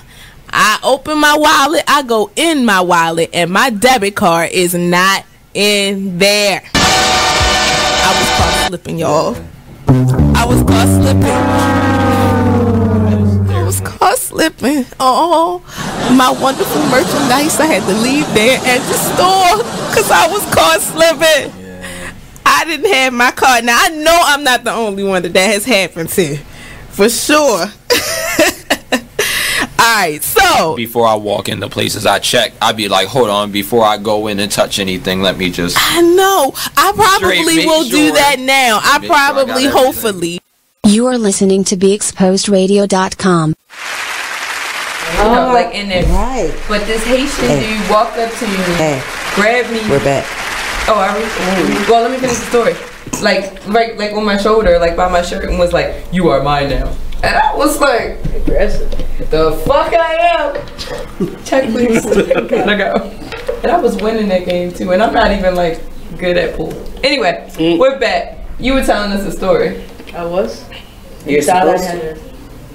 She came back to her senses. She was like, this show not gonna be aired. I think he put a whole story in my head that she got a story to tell. You gotta bring her back. We gotta get this story out of her. Yeah. We'll see what we can do. We'll see what y'all can do. See what we can do. Like, let's see if we can get some drinks. She needs something dark. She needs something dark. Gracious. See, I've actually spent time with this woman when she's had a few drinks. It's a fun time because she's hilarious. So are we talking sushis and shots? Aloha. Well, I can't eat sushi. So. You can't eat sushi. Nobody said you were invited. Nobody said you were invited. Somebody gotta stay home. Somebody gotta stay home with the kids. Not today. Come on. Motherfuckers stepped on you. Now they grown as adults. Now they grown as adults. They were kids just an hour ago. Yeah, 13 and 15. So fast. My son get mistaken for a grown man. Women be hitting on him. I believe that. Well, women. Because he's built like a. Yeah. I was looking at him like he got a nice ass body for a 13. He has a very like, and I'm not saying I'm hitting on your son, but I'm just like the first time I saw the video, I was like, oh shit. I had to cuss. I'm all clapping like I was there and shit. Like I had to cuss grown ass women out about my son. I've had to actually have a few words with grown women, like because Buddy's a flirt, as you know. You know, Buddy's a flirt, so he'll flirt with grown women. Like very naturally, and I know grown women aren't trying to hit on my 10-year-old because Buddy looks like he's 10. You know, grown women trying to hit on my 13-year-old because he looked like that nigga at least 30. He looks like he's 30 with no facial hair. He looks like he's 30, and then he shaved his facial hair because it looks like it should be there. It's just he like he's 30. He has a body of a grown. Like, he has a body of a grown. He's tall. No. He's just built. He's muscular built. I'm 4'11". He's about 5'6", 5'7". That nigga ain't tall. But he dreams he's tall, but he ain't. We all dream of being tall. My mother always mess it up for y'all. Like, God damn. But my mother is much taller than my dad. I didn't get the height. I think it's a God thing because my dad is tall and my mom like 5'0". 5'0". My whole family. I was always nervous though because like you were saying it's a lot of pressure. So I want to get back to the topic. Like you were mentioning on break that it's a lot of pressure, and like, you know, I think sometimes as the parent, because all we know is pressure, like all we know is a complicated life, all we know is working against the clock. You know what I mean? Like, though we conceptually understand that it's a lot of pressure, especially in homosexual relations where you're dealing with another woman. Jesus. I think you may take for granted how much pressure the other woman is in because you're thinking, she's a woman just like me. Like, these maternal instincts should be kicking in just like they did for me. Because, like, don't think that they just come while you're pregnant, because they don't. Let me just throw that out there to you, Nate, because you may not know this. It takes time to start falling in love with your child. Like, your child is all the way here before you fall in love. You know what I mean? Like, seriously. I can believe that. Like, when Buddy came, he was a responsibility. You know, not that I didn't love him, because of course I did, but I wasn't like in love with him. You know, he has to be clean, he has to eat, he has to, you know, it was a responsibility. It took time for me he's to no longer a parasite, now he's just a damn leech. Right. See, for me, I think, you know, so like, you know, we try to understand as parents what the other person is feeling like, but especially when you're dealing with another woman, like you said, I think the expectations may be slightly unrealistic because you expect another woman to be able to just be like know and understand, to just know and understand and feel. And that's my thing too, because if, like you said, in a same-sex relationship, you are expected to be almost like another mom, and then depending on your role, if you're more like dominant, you also have to take on that role to be the disciplinarian at the same sense too. So you have those two roles, and then you have what happened? What the hell do you call them? Stepdoms? Stepdoms, stepstuds. The Nicoles out here. The Nicoles out here in the world. Then you also have to deal with the child too. You know, so sometimes it's like 3 different. Yeah, things kind of weigh in on you. Right. You know, like I try to be aware of that as the mother, but like as the, like, just so you know, it's not always easy for us to see as the mom, because our whole world is blinded by child rearing. You know what I mean? Like, as long as you can get what we're trying. That's right. I do know a couple. I do try. I do know a couple. Well, I know one of the couple. I know the dom and the couple. I don't know the femme. Thanks, Nikki. Then they make a gorgeous couple. The femme, she came to the relationship with 3 kids. The dom, of course, didn't have any. Too much for me. But the dom wanted kids, but didn't want, you know, she's not letting nobody fuck her. She ain't going through the process. But when they got together, she loved and accepted those kids as if they were her own. She's been with this woman for years and have raised those kids, and those kids see her as the other parent. Mm-hmm. And the femme, who's a bio mom, told them, no, you're going to respect her as if that's your other parent. So like their relationships, and to watch the dynamics of their relationship is amazingly beautiful to me, because it's very rare that you see a lesbian couple with children get along. Now, I'm not sure if the dad is actively involved. I don't hear whole nother thing too. But then that's another thing too. So we'll talk. Well, before we'll get back. That's what we'll talk. We'll talk about baby daddies and baby mamas when we get back, because we gotta take a break, right? That's the last one. This the last session. Oh shit! Is it that late? 57, baby. You gotta real quick. That's another thing. Like when you're the other person, if they're not when you're, but you know what? When you're the other person, like in the relationship, like, try your best not to hold the person you're dating accountable for their ex's behavior based on their child. Does that make any sense? I made sure, before we go, I made sure that my son, mother, and my wife was cool. Right. Cool enough for us to hang around, and when she did have her male friends, you know, because be cool, like, dude, we gotta be together truly forever. Even though sexually, we gotta be together forever. I'm not beefing with somebody forever. Have y'all took vacations together? Unless you Cardi. We've all gone out. We've all ate. We've all because these things will happen when you're dealing with a child. I mean, there'll be graduations that come, you know, sporting events that this child will, you know, there'll be times with this child. I'm not going to nowhere if you got to make a decision. Oh, you know what? I need to shut this down. It's time. We may have to continue this. So maybe I'll see y'all all next week at 9. Thank you for coming and celebrating my anniversary with me. This is definitely a subject that needs to be discussed, because people just don't know what to do. And even as the mom, I don't always know what to do. You know, so I love hearing from people who don't have children and your side of things and opinions, because I don't see it that way. So thank you all for coming. Thank you for bringing your expertise as a blended family, extra, you know, kids on top of that. And married and dating. And married and dating. So thank you so much. You know, love life. Be brave. Live unapologetically. Good night, everybody. Live brave. Did she just call me out? Literally went from like, you called me out. I'm like, mate.